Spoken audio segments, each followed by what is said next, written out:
Welcome to the November Tea Talk and Tasting. My name is Jake Krylik, and my wife Heather and I own Lake Missoula Tea Company.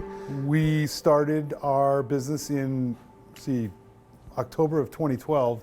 So we've just recently celebrated our 7th anniversary and are pleased to say that, things are going really well. These talks, really, the reason that we're doing them is hopefully to educate you a little bit more about the virtues of loose leaf tea and get you a little more versed, I guess, in, again, more familiar, I guess, with the products that we offer. Tonight, we're going to be exploring a little more about chai tea. That's the theme tonight, but specifically some of the spices, the primary spices that go into chai. So when you walk away tonight, you're gonna blend, I guess, your own chai blend using some of these or all of these spices. I guess let me just start out by saying that we focused on 4 tonight. Ginger, some dried ginger here. This is the cardamom that's shredded, and then right next to it is the whole cardamom, the whole green cardamom in the pods, in the little seed pods. This is clove, so this is another one of our kind of primary ingredients in chai blends that we make. And then this, of course, is the cinnamon. And we'll talk a little bit more about cinnamon. There's some different varieties of cinnamon. And then this is just the black tea that we're using tonight is our Bogota breakfast. And that's a combination of the Colombian and the Nuxalbari base black. So it's a really strong, robust black tea. Let me grab my notes here. So to start with, and let me also introduce you to Lindsay. This is Lindsay Tucker. She is kind of our retail manager here and also does a ton of other work blending some of these teas. And then Zach is our new wholesale coordinator, and he also does some tea tending here at the shop. So, chai. The origin of chai comes from cha, just the C-H-A, and cha is the Chinese word for tea. It was altered by the Persians who added an I to cha to create the word chai. And once it spread from China, the Persians started to really influence lots of different countries and lots of different peoples. And that word chai really stuck in what we would consider, I guess, to be South Asia, Central Asia. That was the word or the term that was used to describe tea. The chai we think of today, as I mentioned, is black tea with spices. And in India, it's called masala. So most of you are familiar with our masala restaurant here in Missoula. But basically, masala means spices. The origins of masala chai date back 5,000 years and comes from an Ayurvedic beverage drunk by the royal court or in the region of what is now known as India. So as such, it was an herbal concoction. Didn't involve any real tea, but it was a beverage that was obviously drank for its medicinal slash health, health benefits. Ayurveda is a traditional Hindu system of medicine, which is based on the concept of balance in bodily systems and also balance in your sort of mental and spiritual states. It uses diet, herbal remedies, herbal concoctions, herbal treatments, and yogic breathing. So it's both a practical system of medicine, but it really is also a general philosophy of health and well-being. So it kind of crosses over, both to the preventative and then obviously when you are actually sick as well. So the Chinese invented black tea really to foster trade once they started to branch out from China. And so black tea was what was invented to really spurn the tea trade.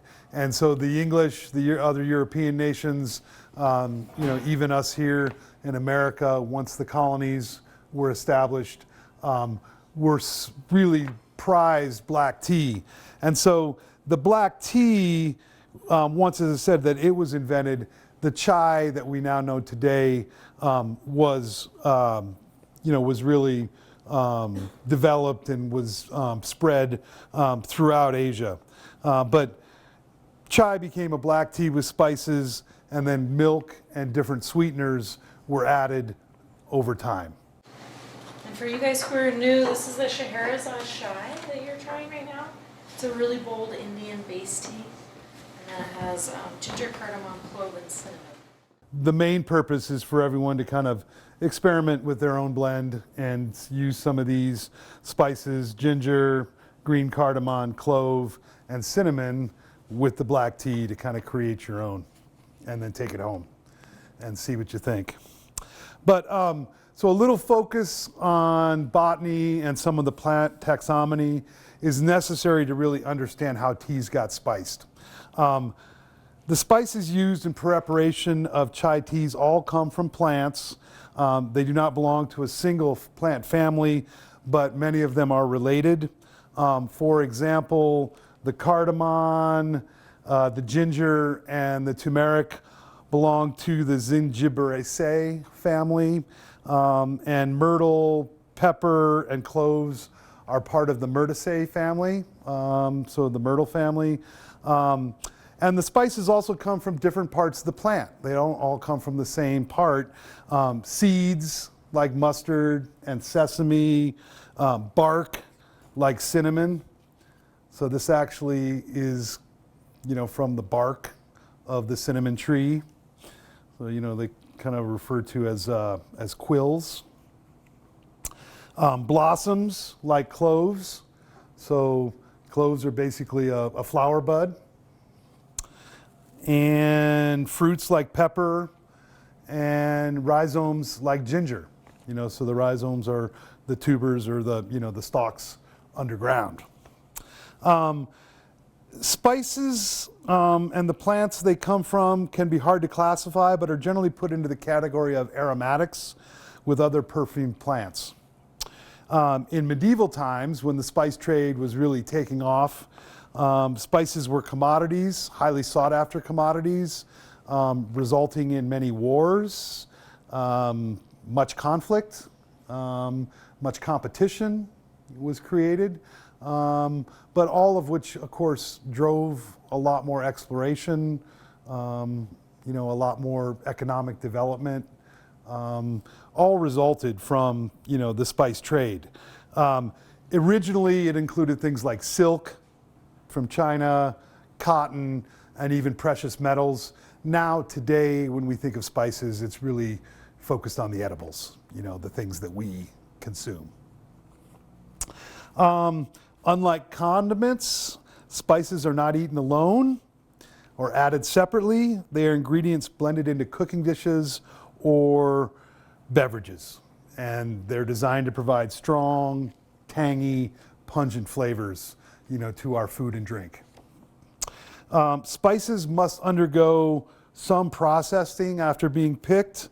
And this is just in general, they come from the tropics or the subtropics, and usually from non-Western countries.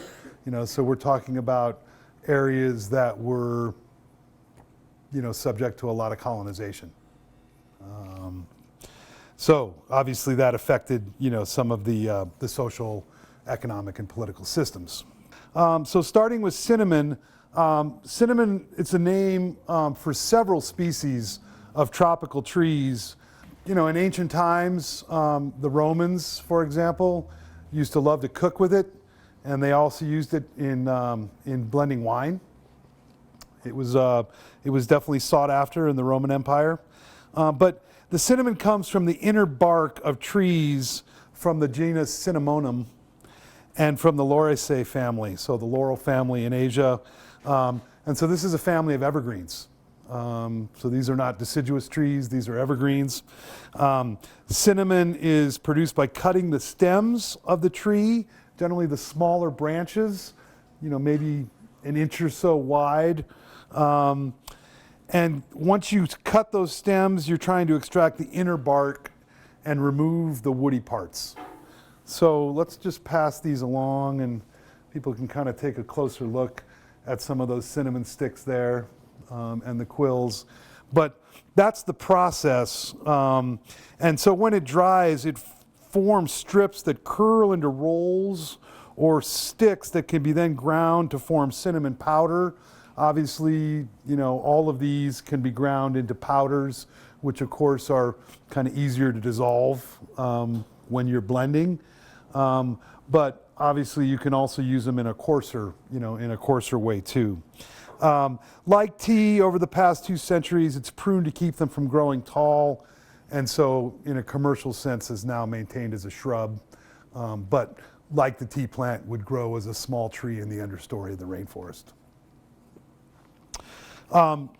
Based on 2016 figures, Indonesia and China produced 75% of the world's supply of cinnamon. So that's where mostly it comes from. And there's 2 primary types. One, the cinnamon that comes from Sri Lanka, formerly Ceylon, is sweeter, more floral, and also more clove-like. And it's generally more expensive, the Ceylon cinnamon. I think maybe that it's used more for baking. But the other form, which is found in mainland Southeast Asia, is called cassia, and it's the Chinese cinnamon. And the name cassia comes from the Latin and Hebrew translations from the verb quatsa, which means to strip off bark. So logical in terms of how the plant was ultimately used. Okay, so some of the health benefits and properties of cinnamon. It's a warming agent, so it really helps to improve your circulation. It enhances digestion and alleviates stomach issues, so it does have some good stuff for your guts. It also enhances the bioavailability of other herbs and spices, so it helps bring out other things. Thanks. Frequently used with black pepper and ginger to soothe cold symptoms. So something to think about when you're sick. And then the distinct smell and flavor comes from the oily part of the plant, which is very high in the compound cinnamaldehyde, is what the chemical compound is. And researchers believe that most of cinnamon's powerful effects on health and metabolism come from this chemical compound. Cinnamon is loaded with antioxidants, such as polyphenols. In a recent study comparing the antioxidant activity of 26 spices, cinnamon was the clear winner, outranking superfoods like garlic and oregano. So it's very powerful, and it can also be used as a natural food preserver. So lots of really good things that cinnamon does once it's inside your body. All right, next up is the cardamom right here. And comes from Arabic and means to warm. So another spice that is a warming agent, and is native to India. 2 main varieties, green or what they call true cardamom. I think there's a bunch of other different colors for the cardamom, but the other main variety, as I said, is the ammonium, and have both floral and kind of fruity overtones. The essential oil and oleoresin, naturally occurring mixture of resin and oil, are important in producing the perfume or the scent of the cardamom. How does it grow? It grows in the understory throughout the mountainous state of Kerala, and likes basically the higher elevations, grows in the higher altitudes. But it's a plant that's like a couple feet tall, so not huge or anything. Like ginger and turmeric, it's a rhizomatous plant. So again, has the tuber. It is the 3rd most expensive spice in the world after what's 1 and 2? Saffron's 1, and what's number 2? Vanilla, yep, you got it. When cooking or blending with cardamom, it's best to grind it immediately before to preserve its medicinal and aromatic qualities. This is because its essential oils are extremely volatile and will evaporate and break down quickly if not stored properly. So, again, keep it sealed, but, don't grind it or don't shred it, until you're ready to use it. Next up, as far as our spices, are the cloves. Cloves come from the Myrtaceae family and are a tropical evergreen. Native to the Moluccas. So the Moluccas in Indonesia, this is the original Spice Islands, an island chain in Indonesia. But they're now grown commercially all over Asia, Madagascar, Sri Lanka, India, Pakistan, Zanzibar. And the legend has it that in order to thrive, clove trees must always see the sea. So that implies that it grows close to the ocean, grows close to the water. So it obviously has maybe some kind of a symbiotic relationship with the salt water and the salt air. And the word clove comes from the French word clou, which means nail. So you see kind of the spiky part, and then of course then you've got the kind of the larger bulb on the end. And this was one of the first spices to be introduced to Europe. They say maybe as early as the 8th century. Taste is pungent, strong and sweet with a bitter astringent flavor. Some would also describe it as hot. They possess a distinct and undeniable warmth when consumed, and it really leaves an intense sensation in your mouth. But yeah, it's got a mouthfeel similar to nutmeg. That flavor comes primarily from chemical eugenol. If you ingest too much of it or you apply it like a lot of clove oil, apparently it can be damaging to your liver. You can cook with it, and generally you have to put it in water and heat it up a little bit to kind of break some of that down. But a lot of people like to grind it, into the powder. And cloves are commonly used to flavor hot drinks, like hot apple ciders and mulled wines. You'll have cloves in, but of course they're a key ingredient in many of the chai tea mixtures. Last but not least, we will talk about ginger. And ginger, it's an herbaceous plant, also comes from the Zingiberaceae family. It is the root or the rhizome that the spice is derived from and can be eaten fresh. People use it in so many different ways. Many ginger candies out there. I know our daughter Violet really likes the ginger candies. So it's ubiquitous now in terms of how ginger is used in cuisine. It has a strong flavor, pungent and lemony.